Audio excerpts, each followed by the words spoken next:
right, so get ready, because this deep dive takes us into the world of law enforcement. And how far is too far? And we're looking at some legal documents today about a high-ranking gangster and a controversial bug and what it really means to have good legal counsel.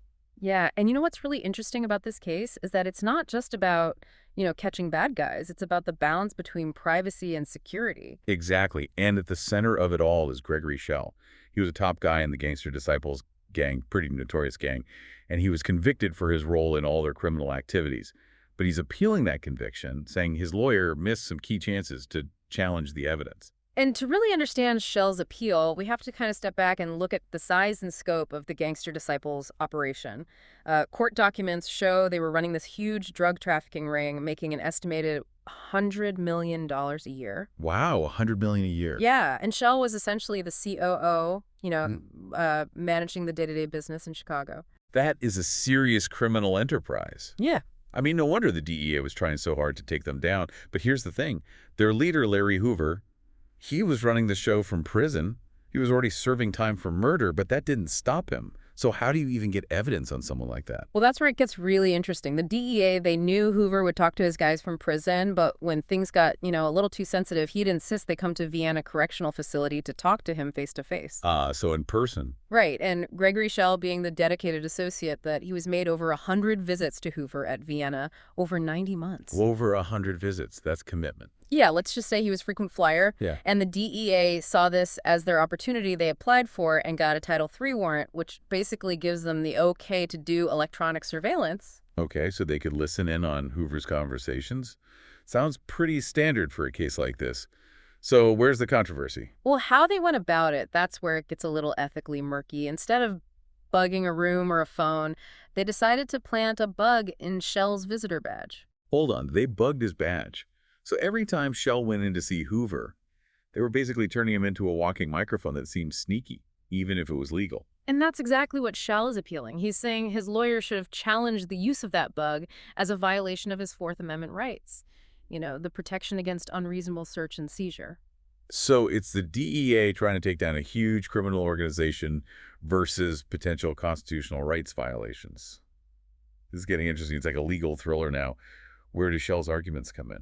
Well, Shell believes his lawyer messed up by not bringing up a few key points during the trial. First, he's saying that putting the bug on his badge was an illegal seizure of his body. Wait, so even though Shell willingly wore the badge to get into the prison, the act of bugging it could be considered a seizure.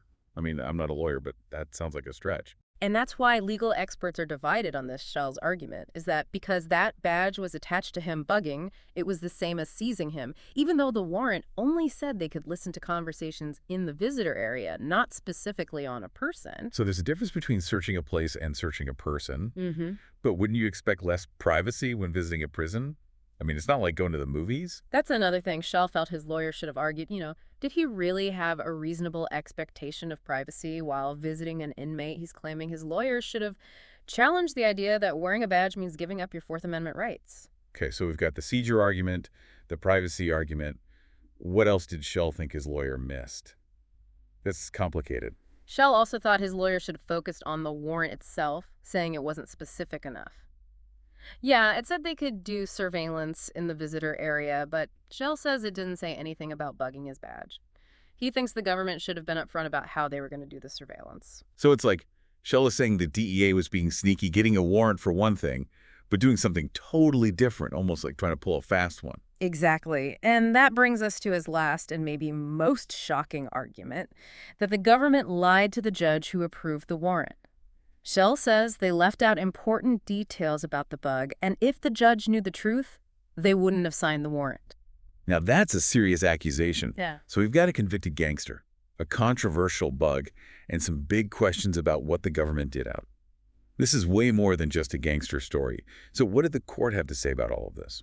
That's what we'll get into next. We'll look at the court's decision and how they responded to each point that Shell brought up, and we'll see if they thought Shell's lawyer was really ineffective. Yeah, this legal deep dive is just getting started. Stay tuned. All right, so we left off with Shell saying his lawyer totally missed some chances to fight back against the DEA's tactics.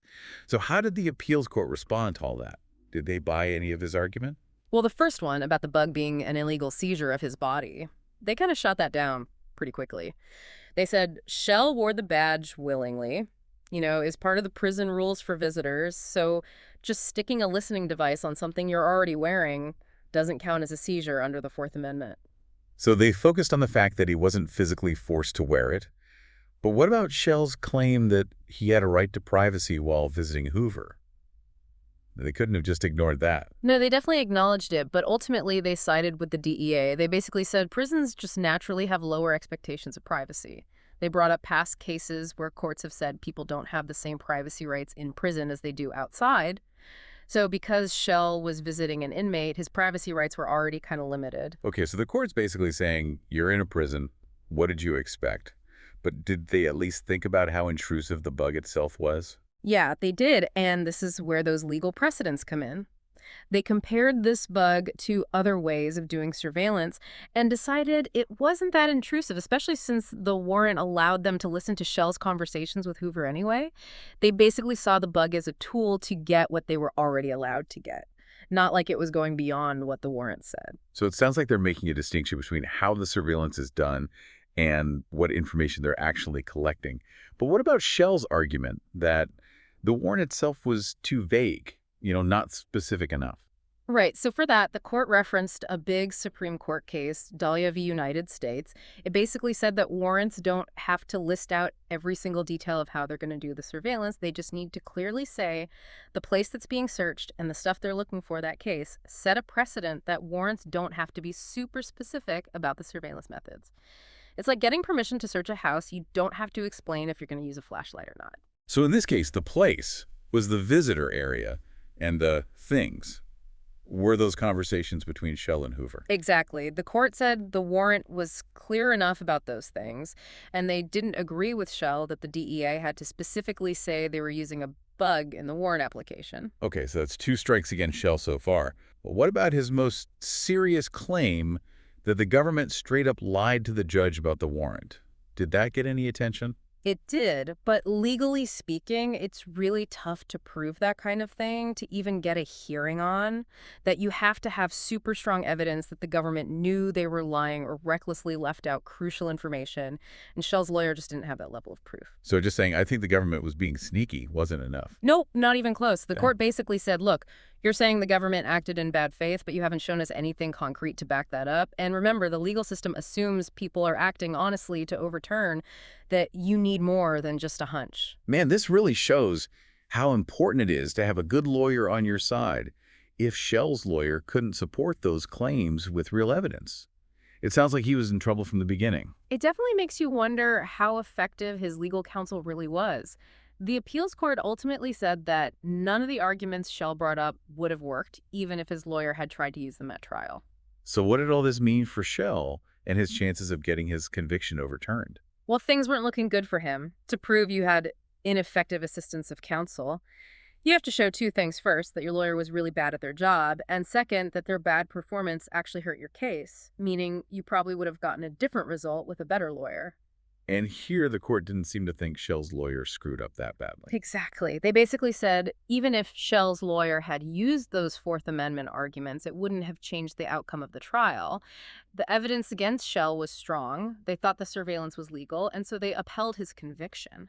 So even though Shell brought up some interesting legal points, it sounds like the court decided his lawyer wasn't really ineffective because those arguments wouldn't have changed anything. Right. The court basically said the DEA was in the right, and they didn't violate Shell's Fourth Amendment rights, so his lawyer wasn't at fault for not bringing those points up during the trial. It's interesting how this case is about gangsters and drug trafficking, Yeah. but it brings up bigger questions about privacy and surveillance that affect everyone. I mean, you don't hear about someone becoming a walking microphone every day. You're right. It highlights this tension that's becoming more and more important in our world. With all the data our phones collect and our internet activity and location tracking, it makes you wonder, how much privacy are we willing to give up for security? And who gets to decide where the line is? It's like something out of Black Mirror. You visit a friend in prison and boom, you're part of a DEA investigation.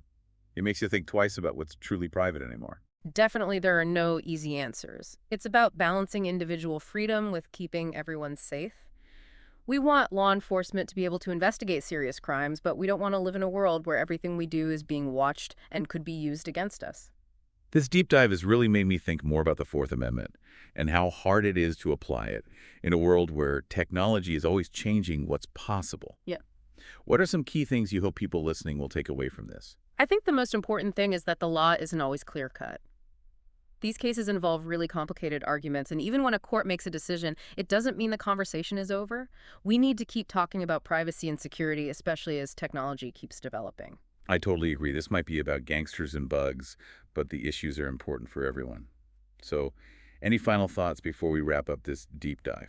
I'd just say everyone should be aware of the digital footprints we leave and how our data can be used by companies and the government. The more we know about this stuff, the better we can protect our privacy and make sure there's a good balance between security and freedom. Well said. I think we've given everyone some food for thought and maybe made them a little more aware of the devices they use every day. So if you have any reactions or questions or other topics you want us to cover, let us know. Until next time, keep learning, keep questioning, and keep diving deep.